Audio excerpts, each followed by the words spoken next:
naye nga mwasibye mutya abalungi abaagalwa mujye baliko gyonna egyo gye mutussaako engalo eruuyi eyo. Amanya enzo Mumbejja Aisha Nassolo ntuuse okubeera nga ate nkutuusaako ebigenda mu maaso mu ggwanga lyattu Uganda.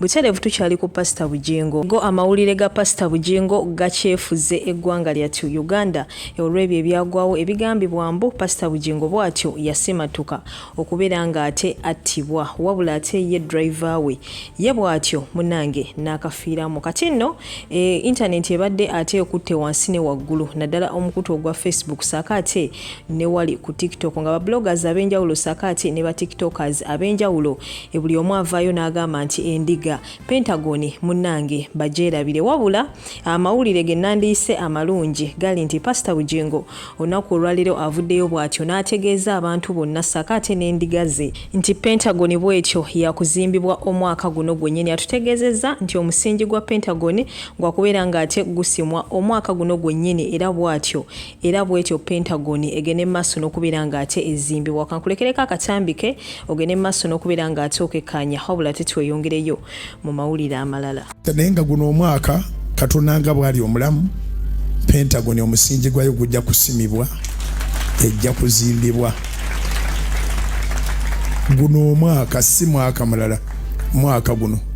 Ebyo mukwano gwange kati nno kansuubire nti buli oyo yenna abadde agamba nti Pentagon tugyerabire nti mukwano gwange Pastor Bujingo omuwuliriza bulungi. Kati nno katusabe Pentagon esobole okubeera nga ate munnange ezimbibwa so nga ate tukyali mu bufu bwe bumu. Waliwo akatambi akagenda mu maaso n'okubeera nga ate katambuzibwa ku mikutu egy'enjawulo nga kano nno munnange si kamulala wabula ka mukyala oyo Teddy Bujingo eyali mukyala wa Pastor Bujingo. Ayina ebigambo by'abadde ayogera wakati mu kusaba naye ate abamu ne babivuunula nga ye eyabadde agezaako okubeera nga ate abiweereza Pastor Bujingo. Mu butuufu tetumanyi oba ekituufu bino ebigambo yabadde abiweereza Pastor Bujingo wabula ngenda kuba nkulekerako akatambi kano essaawa eno yennyini naawe mukwano gwange okekkaanya otubulireko ate awo wansi mu comment section oba ddala bino ebigambo byabadde bigenda wa Pastor Bujingo oba byabadde bigenda eri abo byabadde agenda mu maaso n'okubeera nga ate asabisa. Chovolanga ogenda nosanga mulokole yali yerwa gweba Katonda gwe yali yerwa alwanirira kati nga yerwanirira nga mulokole alwana mulokole yewolereza mulokole anoonya okuyimirira ate kitege anoonya okwesimba ate omusota tegwesimba kubanga tegulina backbone. Tagwina backbone. Kubeera tegusobola kwesimba. Tegusobola. Mukama yebaze. Beera mu kifo ekyekyama ekyo yali waggulu ennyo Katonda alyoka akulwanirire. Tambula n'obwegendereza. Tambula n'amazima. Katonda atubanja amazima. Oli mu kusimba bibyo oyisawo. Guno omwaka tuteekwa okugamba Katonda atukulembere naye tukulembera atukulembere n'obukuumi. Keeko n'akatambi mukwano gwange kansuubire nti okekkaanyiza bulungi nnyo bulungi ddala era mbadde nkusaba otubuulire gwe mu kulowoozako ddala ebigambo ebyo byabadde bigenda wa Pastor Bujingo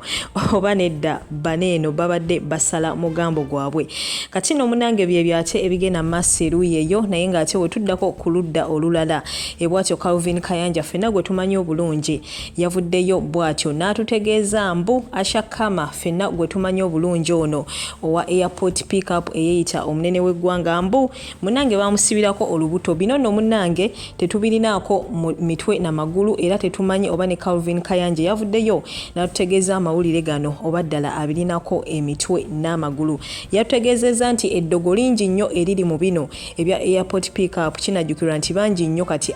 ababyettanidde ensangi zino buli ayina emmotoka ogenda owulira nti yatandiseewo ebya airport pick up. Kati nno bw'atyo Calvin Kayanja yatutegeezezza mbu olwa competition eri mu mulimu guno kyekyaleetedde ne Ashakama okubeera mbu bamusibako olubuto kati mbu mwaka mulamba n'okusoba alina olubuto luno. Ngenda kuba nkulekerako akatambi ke ogende mu maaso n'okubeera nga ate okekkaanya mukwano gwange. Tetumanyi oba bye yatugambye bituufu oba bikyamu wabula Katonda ye yasinga okubeera nga ate amanya. ngenda kuba nkusibula essaawa eno mukwano gwange nkwebaza okumpuliriza webale kugyekuumirako nkusaba gwe atanaba kubeera nga ate osubscribinga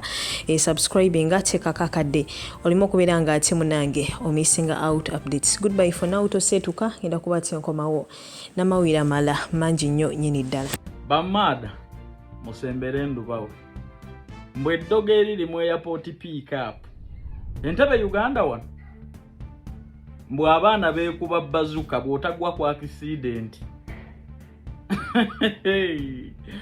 agali mu ofiisi yange ku mmeeza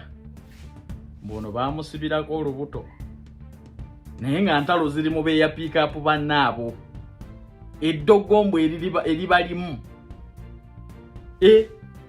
nze natidde mu lubuto luli mwaka gumu n'omwezi gumu batagadde buli ssabo naye abaana baloga just munno okunona omuntu ku kisaawe Entebbe nakyo ne kikumulukukuloza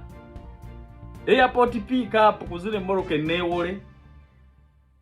gwe n'osalawo munno abeere n'olubuto mu mwana alinze ebisamye dogo liriko kisaawe Entebbe awo ate ndabaga mwegendereze bannayuganda totundawo nga naye atunda era munnange bw'oba omanyi ku ddagala erisumulula omukyala temulinda gamba nti ate saabagamba kuba eddogo eriri ku airport pick up awo olaba munnaffe awuza n'olubuto omwaka gumu n'omwezi gumu liraba edduka mbu batagadde buli ssabo lyomanyi mune mu kibuga yavaamu yaddawaabwe Busoga naye nga kiddala lwaki okola ekyo ku munno gw'omanyi omunaku enkonga byoya gwe n'osalawo Bannayuganda mbatidde ate era Bannayuganda mbatidde bannange nze nabagamba wano Uganda teri bizinensi gy'okola etaliimu syndicate mwe mufubutuka eyo mu Dubai zammwe gwe nojja wano ngolowooza nti ebintu byangu naye ebintu bizibu omuntu okusavaivinga Uganda omwaka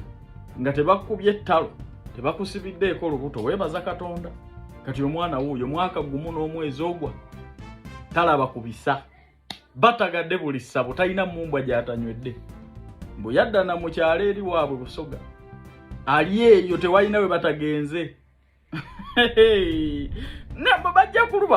bajja kulubawa naye nze mbagambye era bwe nti bwe nabagamba ku biri byamaliriza bituufu kati naaga amawulire muganoonyerezeeko naye nga gwasibirako munno olubuto oba ogenderera ki olwake ya airport pick up just golowooza abantu oyinza okubajja ku kisaawe n'obamalayo wamma abaagala okugenda e Kuwait twetaaga bakiriina interviews zigenda mu maaso abawala n'abalenzi ng'ova ku myaka 21 paka ku myaka 38 kuba ku namba eno kuba ku simu eno noti 74 noti 6726 84 noti 74 noti 6726 84 interviews zigenda mu maaso salala ali $1.5 bakuwaawo okusula obujjanjabi transport ne vacation yangu okole interviews abakulu bakukakasa nti sente oteekamu ng'omaze kulaba ku visa naye bw'oba oyinayo eddagala oyinayo omusawo omuganda oba pastor abikola noonya ku mukyalo oyo baamusibirako olubuto lugenda mu mwaka gumu n'omwezi gumu kati embeera y'abakyala mugitegeera ng'ebiso birinda tobiraba tebalina we batalaze masawo bagazunzeeko simanyi n'abayirukuya simanyi buuka omunnyo simanyi kola biki yonsa ku musota kola biki byonna babigezezzaako naye omwana eddogo lye yasimba mbukwe ya airport pick up awo bw'otagwa ku accident olwala ekinaanansi abaana bamaliridde ate ndaba mbu abava e Bulaaya awo bambadde kadaama simanyi sekadaama n'enjija mu airport pick up mbe basinga akamiro neziri airport pick up ziri endala ezirina ennamba awo zolaba okuliko airport kamotoka buba bwa yero bo tebalina buzibu ne bano abazze mu bizinensi obukulu nga bamaze okulemererwa Uganda ne bagenda ebweru ne badda mbu wano oli bw'atakusibirako olubuto ogw'eddalu motoka zisiiba zeefuula accident ziringa accident